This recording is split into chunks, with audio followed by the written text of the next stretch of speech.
Hi, everyone, and welcome back. We are joined today again by Professor Richard Wolff, a world-renowned political economist, to discuss what is happening in China this week. So, welcome back to the program. Thank you very much. I'm glad to be here. So, you have all these world leaders from the non-Western world meeting in China for the Shanghai Cooperation Organization Summit.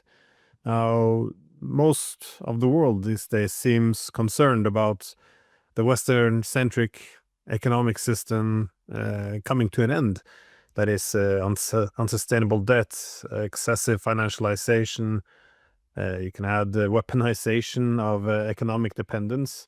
Anyways, we seem to be watching the not so slow collapse of the Western-centric international economic system, while something else is being constructed. It's not quite clear yet what this is, but I did want to know what you make of all of this and how significant is it? Well, I admit that I come to this from a Western perspective. I should make it clear I'm an American citizen. I've been born and did my work and live here in the United States. I'm speaking to you from New York City. So I come at the answer to your question from the standpoint not just of the West, but literally of the center of the currently declining Western empire. So to me, it is very dramatic. It is very fast. It's unraveling in what seems to me a short amount of time. I understand human history to have seen many empires, the Greek, the Roman, the Ottoman, you name it, in all parts of the world. And I've always understood that to be a long, slow process. So I do somewhere understand that it is long and slow. And I have to remind myself of that because it seems right now, to be unraveling very quickly. So I don't want to resolve that. I don't think that's a contradiction that should be resolved. I'm more of a Hegelian. That's a contradiction that is constitutive of the reality in which we live. So having said about the long and the slow, let me tell you how it looks from someone who right now is struck by how fast it's going. And here's how fast, I mean by fast. The war in Ukraine is part of this. And that's only 3 years now, a little over 3 years. And look what happened. At the beginning, we were told by our leaders here that Russia would be on its knees, that the ruble would become rubble. In other words, that this is going to be a short, easy, one-sided story. And we were kept with that story into much of 2022, much of 2023, and so on, as the West added more and more layers, more sanctions, and more weapons, and higher grade weapons, and more money. And what we have seen, very dramatic to us, in the face of all of that, a steady defeat at the hands of Russia, whose rubles didn't collapse, whose economy didn't fold, whose economic growth record is faster these last 3 years than that of the United States, if you measure it by annual percentage growth of GDP and so on. That is very dramatic and is leading this country to have a kind of schizophrenic splitting of the consciousness. There is a minority, I want to be clear, a minority, although significant, that sees Ukraine as a defeat. Part of Mr. Trump's behavior is because he sees it that way too. But the overwhelming majority of Americans will not admit this. They are denying what I just said, that the war is not over, that the war is not being won by the Russians, that more effort is coming and will be victorious when this is over. That the majority of Americans agree with most European leaders, even though it looks to some of us as though those leaders, given their popularity ratings, are very much a minority in European public opinion. A complicated situation. Second example, and these are little things, but you should see them in this context. We once upon a time had a cabinet office called the Department of War, in which the United States copied Great Britain, who also called that the Department of War. Then, after World War II, when the United States' position was global empire manager, it was changed to Department of Defense, and now it is being changed back to Department of War. Try to understand what that means. That's part of a positioning of the United States in its own mind as big and powerful, and now taking the veneer, the wrapping off to reveal the underlying raw power. In the same day that they announced that, the American military destroyed a boat that was 1,000 miles away from the United States in the Caribbean, the South Caribbean, near Venezuela and Trinidad, a boat in which 11 people were moving, no one knows from where, no one knows to where, and no one knows what was in the boat other than the 11 people that were summarily killed.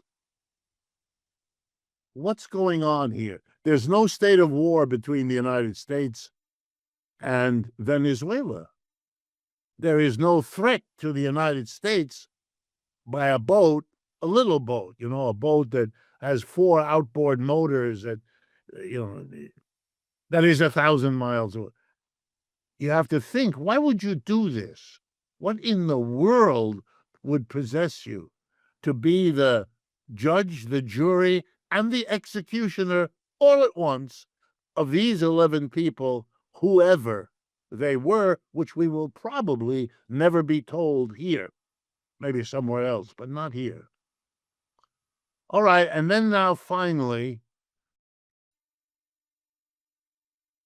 punishing Mr. Modi and the Indians by an increase in the tariff, which was already heavy on them, because they would not stop buying oil from Russia. This is a secondary tariff. This is a tariff that is punitive. This is a tariff that, if it is allowed to stand, will damage Indian businesses and American businesses in significant degrees. What is going on, in my judgment? These are desperate acts. I use the word intentionally. These are acts of desperation of a government trying to hold back the decline because they, like me, see it as fast. Ironically, I have to say now, it isn't as fast as they fear it to be. It's partly the political stance of the United States to justify the extremity of the tariff war against the world, of the sanctions against much of the world. These are extraordinary, aggressive actions that have to be justified. And the justification here is the ironic and, in the long run, very dangerous reinforcement of the notion of a declining empire by those people working hard to prevent it. But they inadvertently, by having to justify what they're doing, teaching the American people to fear a process that is in fact underway, but that most of them, most of the time, still want to deny. So they're caught between the urge to deny and the irony that the people riding that wave into office have to reinforce it. Something similar, I believe, is going on in Europe. In order to justify 5% of your budget for defense, you have to hype the threat of Russia invading all of Europe. You have to revive 75 years of Cold War mentality as if the Cold War were still there. And so and ironically, you are frightening your people, and that will come back and hurt you, since your leadership screams every day of its incapacity to manage any of this. Having said all that, I do think that what's happening in the East is an important milestone in the decline of the West. I don't think these things will happen overnight, and I see them as full of contradictions. And so let me tell you briefly. Is it a sign of the economic maturity of the East? Yes. Is it a sign that the BRICS countries, the SCO country, all of that part of the world is beginning to seriously disconnect from the United States because the United States is behaving as a rogue player in the world economy? Yes, I think that's going on. I think India is trying to solve problems with Russia and China to isolate the United States relative to itself. I think these are extraordinary steps happening in a long, slow process, but more quickly, and that the United States' own desperate efforts to hold it back are having the contradictory effect of speeding it up, which only reinforces the American desperation. This is a dangerous loop because of its military implications. But as I say, I think there are also all kinds of contradictions. For example, the US dollar as the world currency is definitely part of the US domination of the US empire, the way the British pound was for the British Empire before. Yes, all that's true. And so the rise of the BRICS, the rise of China, challenges some of the privileges that the dollar gave to the Western Empire. But we have to remember the dollar was also the global currency within which China achieved its economic miracle of the last 30 to 40 years, and India also. So it's not as though the dollar was some obstacle. You'd see much more anti-dollar activity because they're capable of it, but why would they? Having a universal currency is not a bad thing for the country that wants to be the universal provider of manufacturing in the world. That's a convenience. It's a little bit like the relationship between Chinese manufacturing and the major retail giants of the Western world, Amazon, Walmart, Target. Those are mass distributors of the mass production of Chinese manufacturing. They need each other. Without China, Walmart wouldn't be the #1 retailer in the world, and vice versa. So I think inside China, you will see, and there are already signs of people in no great rush to undo the dollar. The dollar is very convenient. And they are aware, which I, as an economist, would tell you, that most capitalists would rather a situation that has costs than the uncertainty of what would happen if the dollar weren't the global currency. China has capital controls. The Chinese yuan cannot, at least not yet, play that role. No one else can either. So beyond a certain point of looking into it, if you really begin to move in that direction, you would have an uncertainty about global payments, global exchange, currency that many capitalists do not want to see, do not want to have to navigate, do not want to have to insure against the consequences of. It's a more complicated process than you might imagine. Yes, one empire is dying and then something else is emerging, but that's a slow process because the one dying is desperate to stop it, and the ones who are inheriting the new mantle are very understandably cautious and nervous about how this is working and need to manage it and feel that need very intensely. And I haven't even said a word about the military dimension of all of this. And you should be aware that that too is a danger lurking in the background. If you provoke the West, particularly the United States, if you deprive it of its economic hegemony, and you deprive it, therefore, of its political hegemony, it may decide to rely on what's left, which is the military hegemony. And that's, with a world of nuclear weapons, very scary. And I would have to remind everyone that the budget just passed here in the United States contracts everything that the government is doing relative to the Defense, now War Department, and to an altogether new entity, which is a new internal army called ICE, whose current orders give it something on the order of $170 billion over the next 5 years to multiply it by several in size.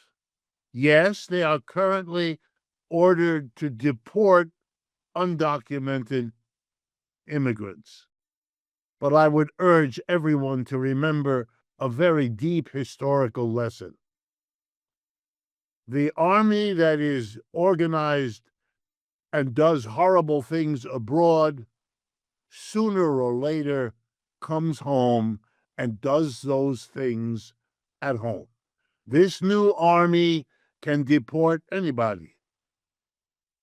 Doesn't have to just be, they can't yet legally, but who knows where this will go. But it tells you a society that is taking its money and betting on the military, even at the price of dismantling or accepting the dismantling of its economic and political hegemony. I think you're definitely right, especially on the dollar. This is that the United States, well, as Trump suggested, it would be like losing a world war if they would lose this privilege. But you also see on the Chinese side, for example, that they see benefits of using it, so they're not in that big rush to dismantle it. But that being said, they are experimenting, of course, with alternatives, so they're not left in a very weak spot if something does go wrong. But it appears that a bit of a perfect storm is brewing up, though, because Well, 500 years ago, this is when the European maritime powers began to connect the world by sea, setting up trade post empires. Then later on, you have in the Industrial Revolution giving them technological, industrial dominance, also leading to colonization of the world. And yes, what seems to be slipping now, though, is centuries of a Western-led economic order that is well, when the United States tried to break apart from Britain with economically with the American system, it more or less organized around three pillars. One was the industrial technological independence with its manufacturing base. The second was some transportation corridors with roads, ports, and the third was the finance with a national bank. And these kind of three pillars has also been the source of dominance, it seems, especially after World War II now. But if we see what's happening, it's all of these pillars seems to be falling at the same time. The industrial might is gone. The technological dominance also well being swept away by China at rapid speed. You see the controlling the main transportation hubs around the world also falling apart with the Belt and Road Initiative and other physical connectivity projects. And the last is, of course, the financial system in which we see now alternatives to SWIFT, new development banks, experiments with other currencies. So all you kind of need is some institutional arrangement to bring all of this together and bring all the major players together. And even 2 weeks ago or 3 weeks ago, who would have thought these pictures of Xi, Putin, and Modi having a laugh together? And well, today Trump tweeted out, where is it here? Yeah. Looks like we've lost India and Russia to deepest, darkest China. May they have a long and prosperous future together. I'm not sure what to make of this, but again, it does seem like the mindset is still either you follow the American model or, come here and pay tribute. Otherwise, you are, as he earlier said, conspiring against America. That's the word he used for what they were doing in China. They were conspiring against America because they're trying to break free. So isn't this is it, I know it will probably happen very slow, and I agree, but all of these things happen at once. It is quite significant, though. Yes, I mean, again, remembering that you and I are sitting in the declining end of the spectrum, yeah, it is very fast. I mean, I think of European culture. Like you go back to when they started sailing their ships around the world and constructing their colonial empires. But I also go back to around that time, although I think more in terms of the Renaissance and the Reformation and the whole development of Europe as it luxuriated in its image of itself as the center of the world, the cultural center, the political center, the military. It had several centuries of some tremendous self-celebration, which carried it across many of its contradictions, like they slaughtered each other on a scale that the rest of the world probably has never seen, culminating in the 2 world wars, etc., etc. But it is spectacular that all of this, which we took for granted over 500 years or whatever the numbers are, should be falling apart. But it is, and it isn't. Let me give you, again, the contradiction. As we look at our president here in the United States, we noticed at his inauguration, he had lined up on the platform behind him not the greatest thinkers, not the greatest athletes, not the greatest poets or actors and actresses. He lined up the billionaires, the Musks and the Zuckerberg and all of those people. And the other night, I think last night or the night before, they had a major dinner in the White House, and we were all shown pictures of this major dinner where all the high-tech leaders came in from California and sat around in the White House with the president. The only one excluded, Elon Musk, because he's misbehaved, and so Mr. Trump has to throw him aside. It's also a message to the other people around the table. If you behave, you will be at this table. And if you don't behave, you won't. And now the even more important steps of the last 2 weeks. The United States government took a 10% position in the stock ownership of the Intel Corporation, one of the giant companies in California, with a written agreement that they can buy another 5%. Well, if you own 15% of the shares of a company like that, you are a de facto decision maker. You are among what we call the major shareholders, who are the owners of these businesses, who can have a disproportionate effect on who is on the board of directors and what they do. Well, this is extraordinary. To save the company, it was said, for national security, it was said, the government and the top echelon of this corporation become the same thing. Well, let's see. That means if workers strike that company, they're striking the government. Will the government send in soldiers, which sometimes happens? Will it be then a strike against the government? Will the union be unable to function? Will the government throw the union out the way they are doing now with the government employees at the federal level, where they are directly removing the union? I mean, we're talking about really big changes in the internal structure of American capitalism. There was an agreement made with NVIDIA and AMD to get the government gets a 15% cut of the revenue from their being allowed to sell chip-making machinery, I believe, and chips to China. Now the government is a partner in those two corporations. Now, if you remember what German fascism was, or Italian fascism, the merger of the top echelon of German companies with the Nazi Party or Mussolini's fascists, you should stop and take a deep breath here. What is emerging in America is a capitalism that has two foundations. The big collections of capital, Vanguard, BlackRock, Blackstone, known over all the world because they've begun to be the capitalists of the world, and the high tech, which is the only remaining dynamic part of the American capitalist system. The big financiers and the high tech.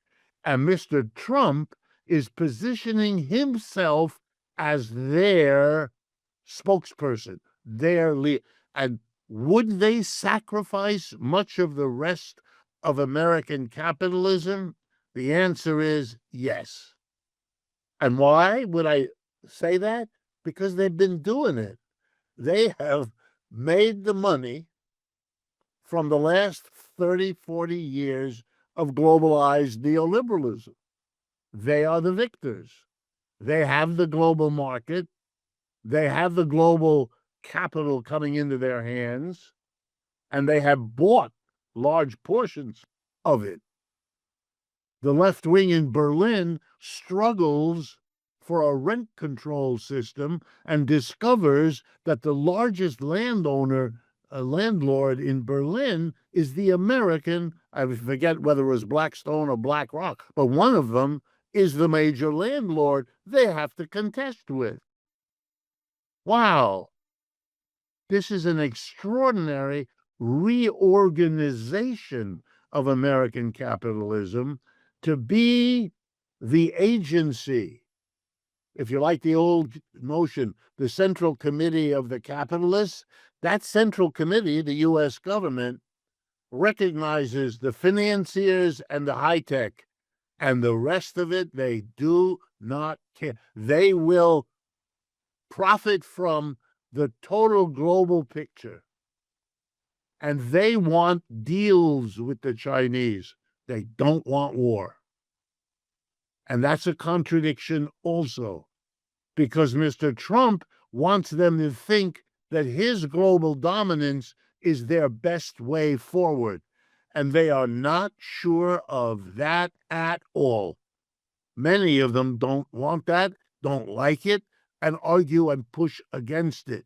That's being fought out here and will be as powerful a shaper of what now happens as will be the contradiction between China and the BRICS on the one hand and US G7 on the other hand.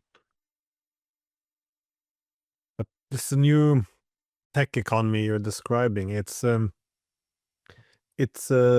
something that has been experimented with in the past. Although if you have this relationship between the public, the government, and the market forces or the oligarchy, historically you see that the liberals in the early 19th century would look to the free market as something to constrain the power of the state, to make sure it doesn't get too powerful. The end of the 19th century, the capital interest gets too powerful, rise of oligarchs. Many liberals then look towards the state as a partner to limit the power of the capital owners. The problem is when you have capital and government going hand in hand, especially if they begin to then whip up an ideology that individuals who should subordinate themselves to the nation, or with excessive militarism and or other ideologies, the individual's in a very weak spot. So when you see the president filling up the first row with these tech billionaires and making essentially aligning their interest with state interest, going hand in hand, it's this used to be a good description of a fascist political economy. Where does it go from here, though? Because this is again, it's not just in the international sphere you see this economic decline of the West, but even within our societies, capitalism isn't working as it was supposed to, and a lot of the values and ideals which our governments used to lean on for legitimacy, they're all falling apart, which means that there must be a different source of legitimacy. This is it's hard to see how this is going to play out well, though.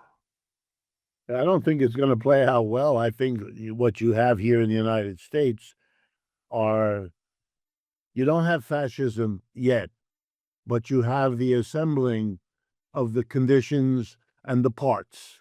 Will they come together in a fascism? Could they? Absolutely. Will they? I don't know.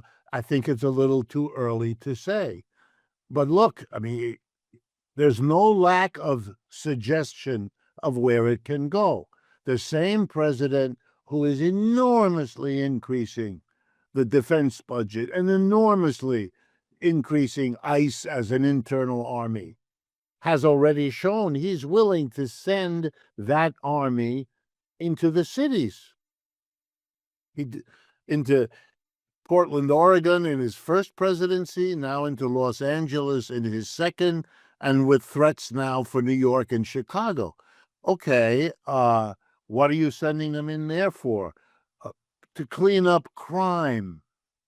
I mean, nobody, I really mean this, nobody in a serious position had anything like this to say. Most of our crime statistics show a falling off of crime in recent years. Not that that's all that important, but the reality is he had to make this up. He had to go to the rural areas, which think in rural areas in this country, there's a fear of the city. Many rural people do not go to the city. And when you ask them, why do you never go to the nearby city? I will get shot, or they will steal my wallet, but these are fantasies. I live in New York City. nobody stole my wallet, nobody has ever shot in the air, etc., etc. You're seeing the president have to hype to kill the 11 people in the boat 1,000 miles away, and then to talk about the drug trade. What? The drugs are everywhere. The drugs I can get anywhere in New York City or any other American city. That's a big problem. So he'll talk about that, but he'll talk about crime. He'll make things up in order to provide an excuse to use the military. Now that he's becoming a share owner in a company, will he use it for that? The headlines in the United States today were ICE went to a factory in Georgia that makes automobile batteries overnight and arrested hundreds of workers because they are the assertion they're undocumented immigrants. Well, it turns out a little research shows that there have been some industrial accidents at that factory, and the undocumented immigrants took the chance of reporting them. And so the management didn't like this. And you can now be sure no undocumented immigrant who works there will report anything because they're all being deported. And who knows who will be replaced. We are seeing signs of all of this. Will the American people support it? Not clear yet. We don't have the AfD in Germany, or Le Pen in France, or Farage in Germany, or Meloni in Italy. We don't have that yet. But we have the same splits. We have an emerging left, which is strong in the United States, not very well organized, but strong in the United States. That's why we're about to elect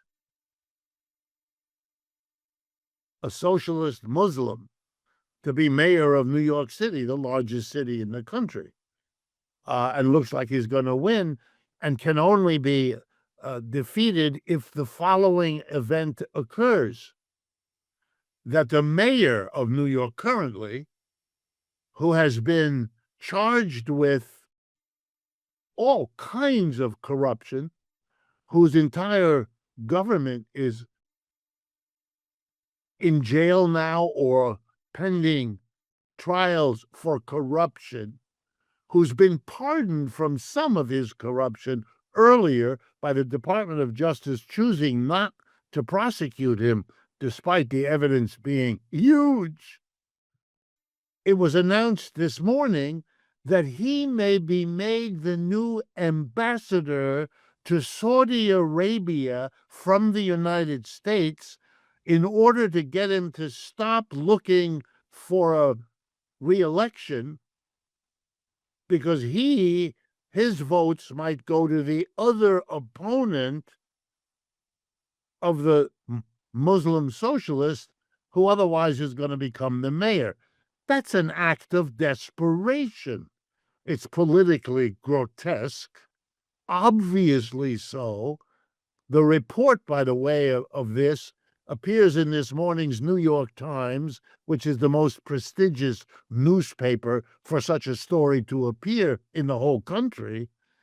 So you're seeing the decision to do this, and the decision of those represented by the New York Times to expose it right away as an effort to stop it. Now you see the struggles that are going on here that are very momentous. I would argue that all of this is a complicated internal network of contradictions and struggles to cope with the decline of the U.S. empire and the rise of what you're seeing. Look, every company that I know of here in the United States that is engaged in some way or other in international trade, buys from abroad, sells from abroad, has storage facilities abroad or production facilities, every one of them is urgently rethinking their strategy for the next 5 or 10 years because the world has changed.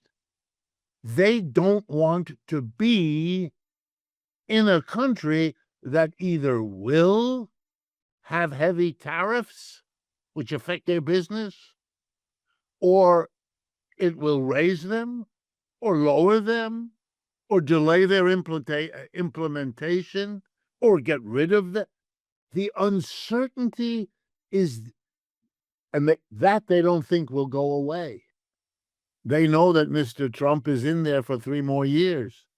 They know that the support for Mr. Trump is big enough that even if he leaves the scene, whoever comes next,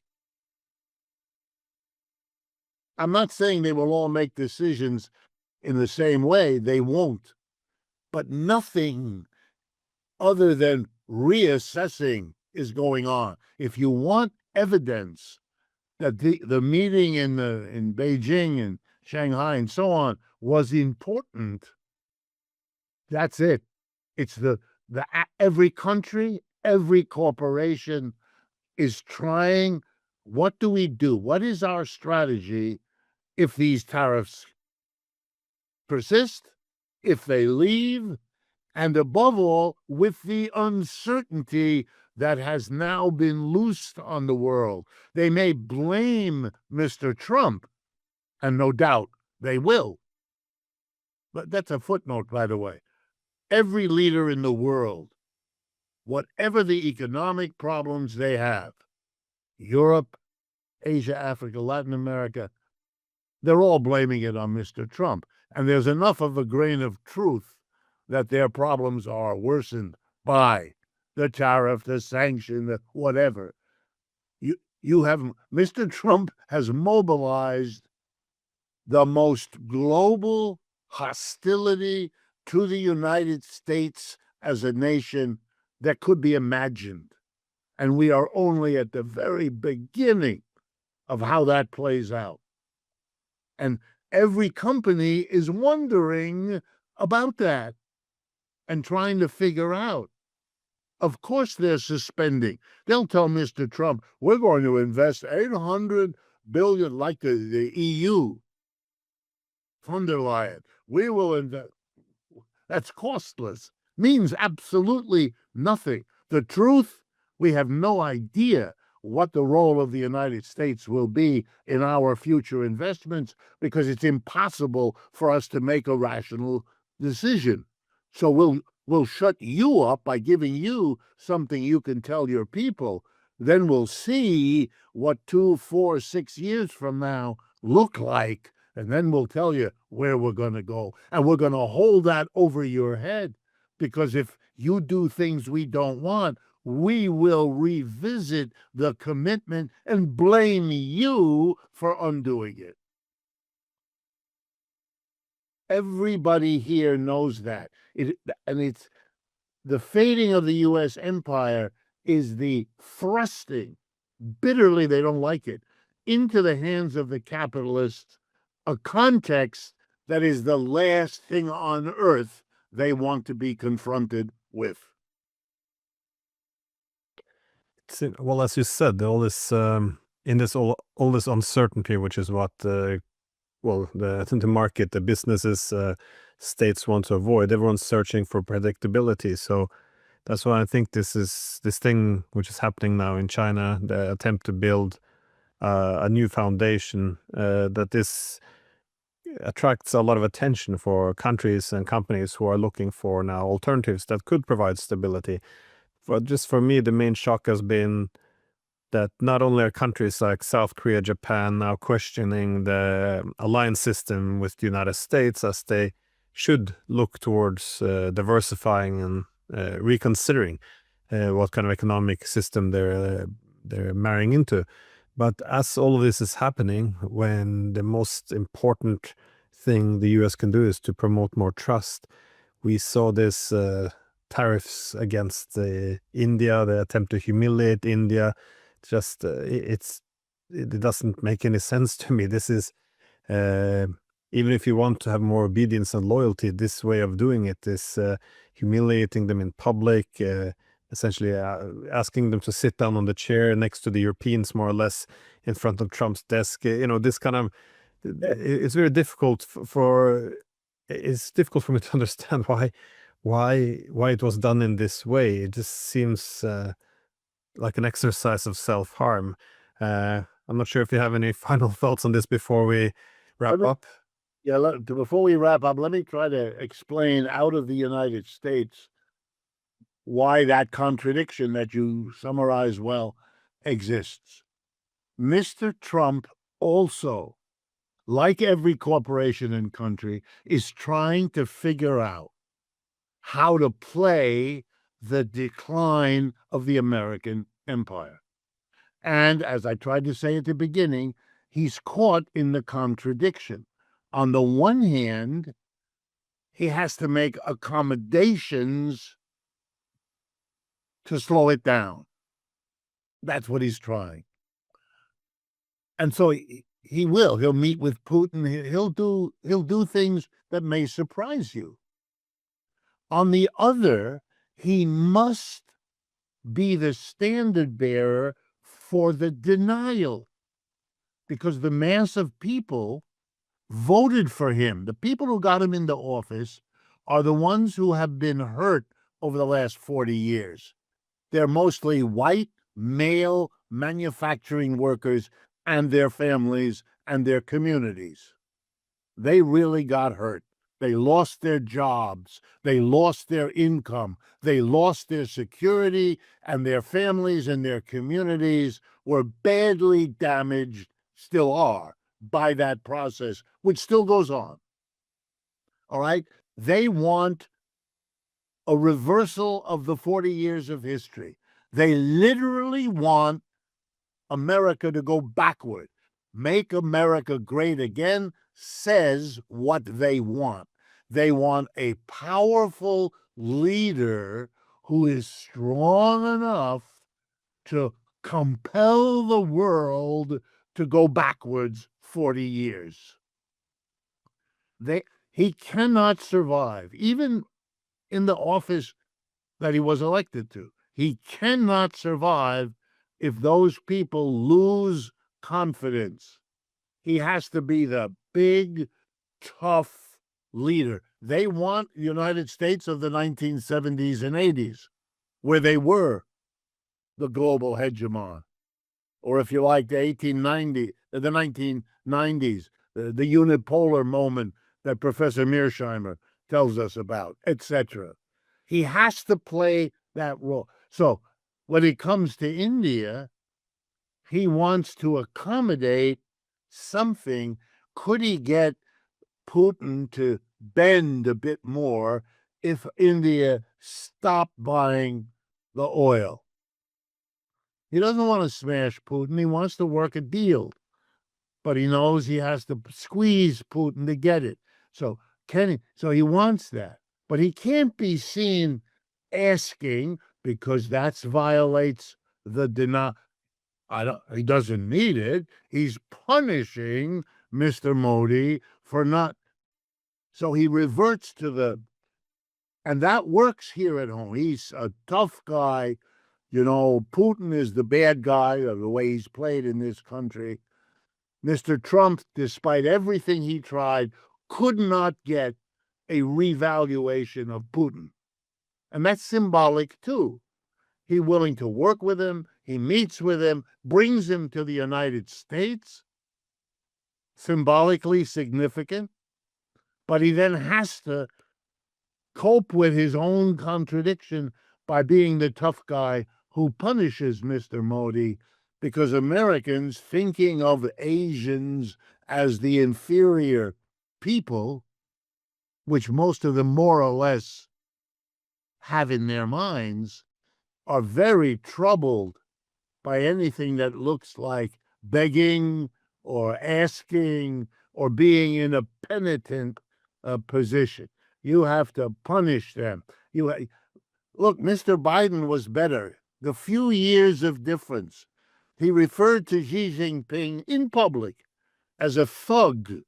a thug, a common criminal is what that in American English is what it means. What in the world are you doing? He had to. He had to be that persona. Otherwise, his handlers would tell him, you just lost 20% of the vote that you need to stay in office.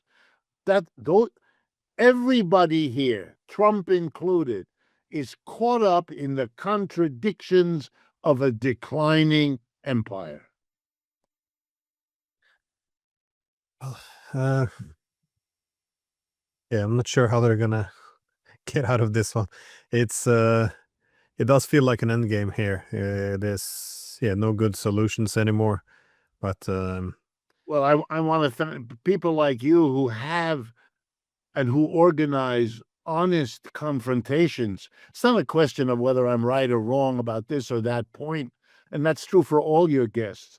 But what's really I want to recognize in you is the value of having these kinds of conversations, trying to take a step back from this totality to be able to say something important about it rather than simply taking sides and repeating what's in the media.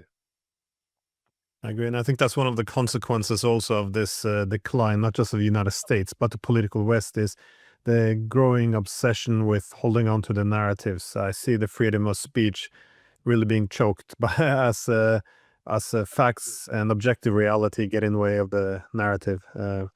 Anyways, Richard Wolff, thank you so much. It's always a great pleasure to speak with you. Same here, and thank you again for your work.